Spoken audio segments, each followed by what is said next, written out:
I call the Honourable Member Ian Lees-Galloway. Thank you very much, Mr Chairman. Part 1 of the Marine Legislation Bill makes a number of amendments to the Maritime Transport Act 1994. It amends the Maritime Transport Act to provide for local regulation of maritime safety and maritime-related activities by regional councils, to regulate alcohol consumption by seafarers, to implement 4 international marine conventions, to create offences and prescribe penalties for improper operation of ships, and to make other miscellaneous changes. And the bill does indeed implement a number of conventions, 4 conventions in fact. The Convention on Limitation of Liability for Maritime Claims is currently only partially applied in New Zealand, meaning maritime liability is half what it could be for loss of life, injury, property damage or other damage or loss. This bill enacts the Convention fully and gives it the full force of law. The International Convention on Civil Liability for Bunker Oil Pollution Damage 2001 is fully implemented in this bill as well. It sets up a separate liability regime for fuel oil pollution, meaning claims would not be limited by the Convention on Limitation of Liability for Maritime Claims. The International Convention relating to intervention on the high seas in cases of oil pollution casualties 1969 has a protocol that includes substances beyond those in New Zealand law currently applies to. So the bill extends coverage to the substances in the protocol. And these are all good, important moves that we have been waiting for the government to pay attention to. And I take the point that the Green member made that Labour was certainly in government when these conventions were brought before New Zealand and were considered by the New Zealand Parliament. But the select committee that considered them and the select committee that was tasked with making recommendations to the government came back to the government of the day in mid-2008. And shortly after that, we had an election. And unfortunately, Labour was no longer in government after that election, but the recommendation was there, all the work had been done. It was simply for the national government, the incoming national government, to pick up all the work that had been done by the previous Labour government and the Parliamentary Select Committee and implement it. It was as simple as that.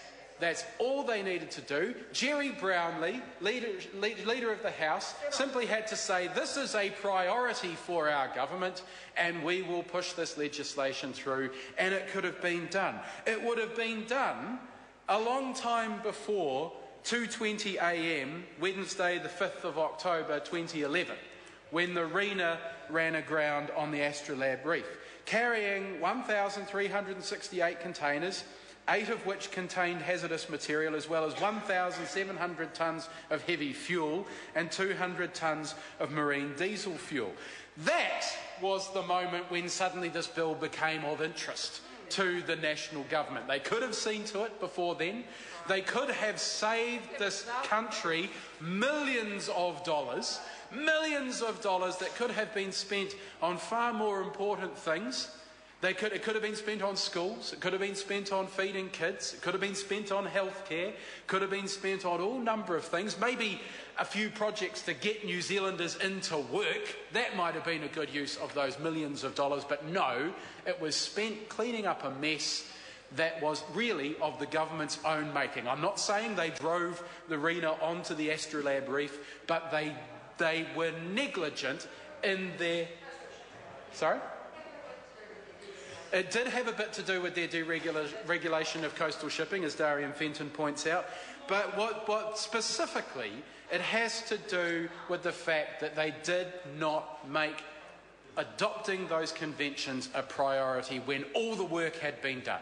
They simply needed to pass the legislation, and it just wasn't important to them. It just wasn't important to them. They got no forethought whatsoever. They couldn't see the possibility of a disaster like the Rena occurring. The other thing that Part 1 deals with is, of course, the blood alcohol limit, or the breath and blood alcohol limit for seafarers. And what it does is it adopts the international best practice of a blood alcohol limit of 0.05 or 50 milligrams per 100 millilitres of blood. Mr Chairman, The Honourable Member Ian Lees-Galloway. And the legislation adopts that number, the 0.05 number, because that is what all the international evidence tells us is the right level below which people are able to operate machinery or ships or motor vehicles, and above which it's inappropriate for people to be operating machinery or a seagoing vessel or indeed a motor vehicle. And it's curious. At the very least, it's curious that the government is happy to adopt the 0.05 limit at sea, but is not prepared to adopt the 0.05 limit for road-going vehicles. And I heard an interjection from Mike Sabin that said, if you got run into by a fuel tanker or an oil tanker, that would be a lot worse than getting run into by a car. Well, I say to Mike Sabin, who is a former police officer, who I am sure as a former police officer, he has attended a number of road incidents where there have been deaths and injuries. I'm sure that member has seen firsthand the results of people being involved in motor vehicle accidents where alcohol has been involved. And I refer him to this. Today, the 24th of September, to date this year, 184 people have died on our roads in 173 incidents. Now, the fact that it has happened slowly, one day after the next, in 173 separate incidents, does not make it any less of a tragedy than if it happened in one incident involving a seagoing vessel. But you know what? And the member opposite might want to consider this.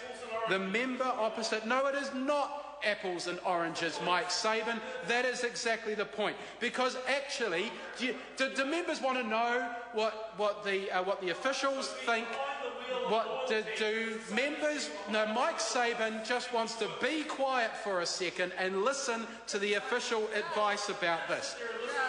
Mike Sabin should know that the official estimate is that 80 vessels will be affected by this change, and that on average there are around 10 incidents a year where this law change will be effective.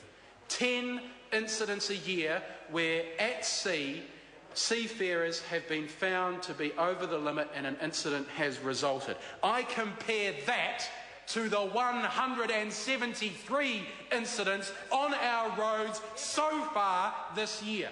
We're only in September.